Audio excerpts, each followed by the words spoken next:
So mga kabayan, no? So papunta tayo ngayon sa C5 SLEX toll gate para kumuha ng ating RFID, AutoSweep RFID na SLEX para dito sa ating 2024 Suzuki Jimny 3-door.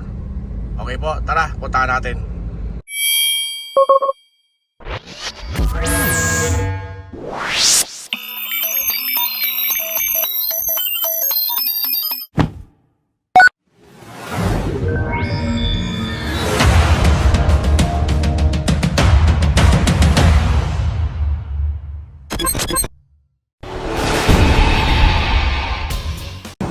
Mga kabayan, dito tayo sa ating C5 and SLEX exit toll gate, no?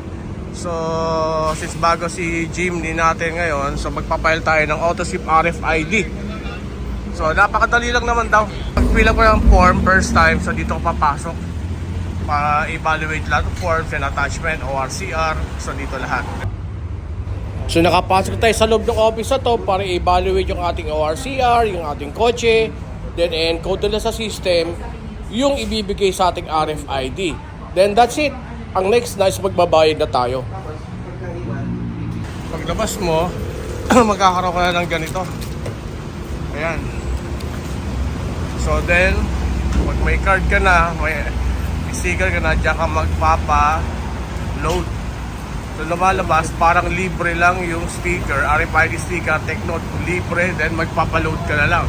Ako ng receipt. So after that, ididikit na. So kung walang tint yung ano mo, kung walang tint yung kotse mo, ayun, dito ka sa ano, sa windshield. Kung walang tint, and then kung magpapatint ka balang araw, so iwasan na lang yon.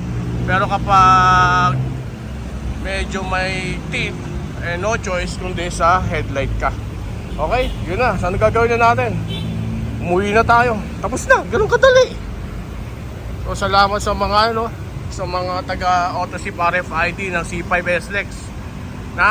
Napakadaling mag-apply. Kaya mag-apply na kayo ng RFID bago mahuli ang lahat. Lalo kayo mag-weekend at Pasko na naman po, malapit na. So para iwas ang abala. So maraming salamat po. Tara, umuwi na tayo.